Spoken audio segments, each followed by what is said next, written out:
कच्चा इश्क, सभी प्यार करने वाला सावधान। ट्रेन के एसी कंपार्टमेंट में मेरे सामने की सीट पर बैठी लड़की ने मुझसे पूछा, हेलो, क्या आपके पास इस मोबाइल की सिम निकालने की पिन है? उसने अपने बैग से एक फ़ोन निकाला। वो नया सिम कार्ड उसमें डालना चाहती थी, लेकिन सिम स्लॉट खोलने के लिए पिन की ज़रूरत पड़ती है जो उसके पास नहीं थी। मैंने हाँ में गर्दन हिलाए और अपने क्रॉस बैग से पिन निकालकर लड़की को दे दी। लड़की ने थैंक्स कहते हुए पिन ले ली और सिम डालकर पिन मुझे वापस कर दी। थोड़ी देर बाद वो फिर से इधर उधर ताकने लगी। मुझसे रहा नहीं गया, मैंने पूछ लिया, कोई परेशानी? वो बोली, सिम स्टार्ट नहीं हो रही है। मैंने मोबाइल मांगा, उसने दिया। मैंने उसे कहा कि सिम अभी एक्टिवेट नहीं हुई है, थोड़ी देर में हो जाएगी। एक्टिव होने के बाद आईडी वेरिफिकेशन होगा, उसके बाद आप इसे इस्तेमाल कर सकेंगी। लड़की ने पूछा, आईडी वेरिफिकेशन क्यों? मैंने कहा, आजकल सिम वेरिफिकेशन के बाद एक्टिव होती है। जिस नाम से ये सिम उठाई गई है उसका ब्यौरा पूछा जाएगा, बता देना। लड़की बुदबुदाई। ओहो, मैंने दिलासा देते हुए कहा, इसमें कोई परेशानी की कोई बात नहीं। वो अपने एक हाथ से दूसरे हाथ दबाती रही, मानो किसी परेशानी में हो। मैंने फिर भी नम्रता से कहा, आपको कहीं कॉल करना हो तो मेरे मोबाइल इस्तेमाल कीजिए। लड़की ने कहा, जी फिलहाल नहीं, थैंक्स, लेकिन ये सिम किस नाम से खरीदी गई है मुझे नहीं पता। मैंने कहा, एक बार एक्टिव होने दीजिए, जिसने आपको सिम दी है उसी के नाम ही होगी। उसने कहा, ओके, कोशिश करते हैं। मैंने पूछा, आपका स्टेशन कहाँ है? लड़की ने कहा, दिल्ली। और आप? लड़की ने मुझसे पूछने में कहा, दिल्ली ही जा रही हूँ, एक दिन का काम है। आप दिल्ली में रहती हैं या? लड़की बोली, नहीं नहीं, दिल्ली में कोई काम नहीं, ना ही मेरा घर है वहाँ। तो मैंने उत्सुकता से बस पूछवा बोली, दरअसल ये दूसरी ट्रेन है जिसमें आज मैं हूँ और दिल्ली से तीसरी गाड़ी पकड़नी है, फिर हमेशा के लिए आज़ाद। आज़ाद? लड़की बोली, उसी कैद में थी जिसमें हर लड़की होती है, जहाँ घर वाले कहें शादी कर लो, जॉब जैसा कहें वैसा करो। मैं घर से भाग चुकी हूँ।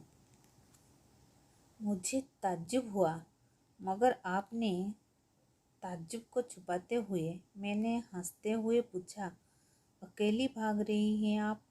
आपके साथ कोई नज़र नहीं आ रहा? वो बोली, अकेले नहीं, साथ में है कोई। कौन? मेरे प्रश्न खत्म नहीं हो रहे थे। दिल्ली से एक और ट्रेन पकड़ूंगी, फिर अगले स्टेशन पर वो जनाब मिलेंगे और उसके बाद हम किसी को नहीं मिलेंगे। ओहो, तो ये प्यार का मामला है। मैंने उसे बताया कि मैंने भी लव मैरिज की है। मैंने कहा, कब, कैसे, कहाँ? वो मैं बाद में बताऊंगा, पहले आप बताओ, आपके घर में कौन कौन है? उसने होशियारी बरतते हुए कहा, वो मैं आपको क्यों बताऊं? मेरे घर में कोई भी हो सकता है, मतलब मैं आपका नाम भी नहीं पूछ सकता। मैंने काउंटर मारा। वो बोली, कुछ भी नाम हो सकता है मेरा, टीना, मीना, रीना, कुछ भी। बहुत बातूनी लड़की थी वो। बोली, जा, आज मेरा बर्थडे है। और मैंने उसकी हथेली से टॉफ़ी उठाते बढ़ाई दी और पूछा, कितने साल की हुई हो? वो बोली, 18। मतलब भागकर शादी करने की कानूनी उम्र हो गई है आपकी। मैंने उससे बताया कि मेरी उम्र 35 साल है, यानी 17 साल बड़ा। मैंने उससे पूछा, तुम घर से भागकर आई हो, तुम्हारे चेहरे पर चिंता के निशान जरा भी नहीं है। इतनी बेफिक्री मैंने पहली बार देखी। खुद की तारीफ सुनकर वो खुश हुई। बोली, मुझे उन जनाब ने, मेरे लवर ने पहले से ही समझा दिया था कि जब घर से निकलो तो बिल्कुल बिंदास रहना, घर वालों के बारे में बिल्कुल मत सोचना, बिल्कुल अपना मूड खराब मत करना, सिर्फ मेरे और हम दोनों के बारे में सोचना। और मैं वही कर रही हूँ। मैंने उसकी प्रेमी की तारीफ करते हुए कहा, वैसे तुम्हारा बॉयफ्रेंड काफ़ी टैलेंटेड है।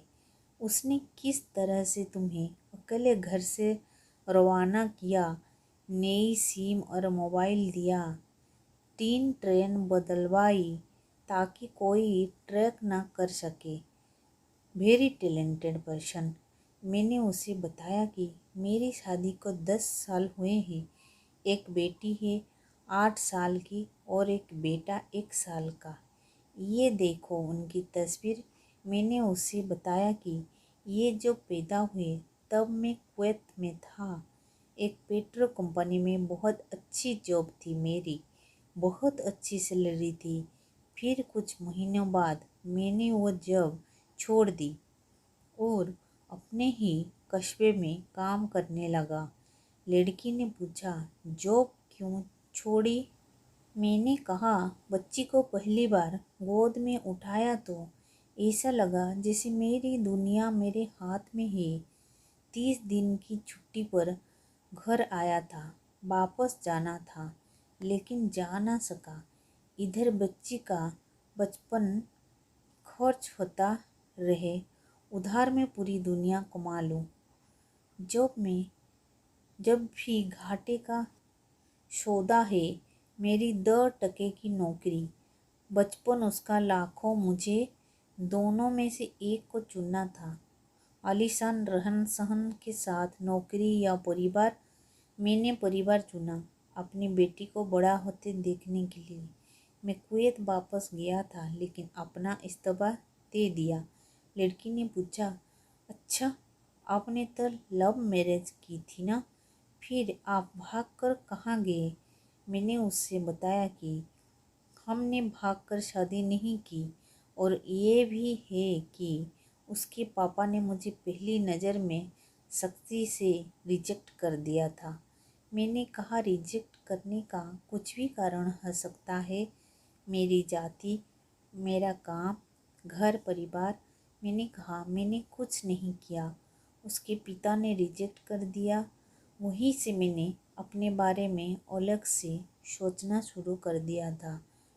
खुशबू ने मुझे कहा कि भाग चलते हैं। मेरी वाइफ का नाम खुशबू है। मैंने 2 टूक मना कर दिया। वो 2 दिन तक लगातार जोर देती रही कि भाग चलते हैं। मैं मना करता रहा। मैंने उसे समझाया कि भागने वाले जोड़े में लड़के की इज्जत पर कोई खास फर्क नहीं पड़ता, जबकि लड़की के पूरे कुल की इज्जत धुल जाती है। भागने वाला लड़का उसके दस्त में हीरो माना जाता है, लेकिन इसके विपरीत जो लड़की प्रेमी संग भाग रही है वो उल्टा कहलाती है। मोहल्ले की लड़कियों से चालू कहते हैं। बुराइयों के तमाम शब्दकोश लड़की के लिए इस्तेमाल किए जाते हैं। भागने वाली लड़की आगे चलकर 60 साल की बुढ़ा भी हो जाएगी, तब भी जवानी में किए उस कांड का कलंक उसके माथे पर से नहीं मिटेगी। मैं जिससे प्रेम करूं उससे उसकी माँ बाप मेरे माँ बाप के समान हैं ही, चाहे शादी ना हो तो ना। फिर आपकी शादी कैसे हुई? मैंने बताया कि खुशबू की सगाई कहीं और कर दी गई थी, लेकिन जैसे जैसे शादी नज़दीक आने लगी उन लोगों की डिमांड बढ़ने लगी।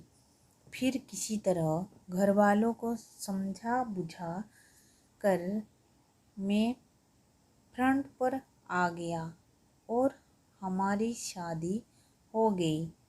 ये सब किस्मत की बात थी। मैंने कहा, फैसला ऐसा हो जो दोनों का हो, बच्चों और माता पिता दोनों की सहमति और सबसे सही हो। तुमने इश्क का असली मतलब पता है? अभी उसने पूछा। क्या है इश्क का सही अर्थ? मैंने कहा, तुम इश्क में हो, तुम अपना सब कुछ छोड़कर चले आए हो, सच्चा इश्क है। तुमने दिमाग पर जोर नहीं दिया, ये इश्क है। फायदा नुकसान नहीं सोचा, ये इश्क है। तुम्हारा दिमाग दुनियादारी के फितूर से बिल्कुल खाली था। उस खाली जगह में इश्क का फितूर भर दिया गया। जिन जनाब ने इश्क को भरा, क्या वो इश्क में नहीं है?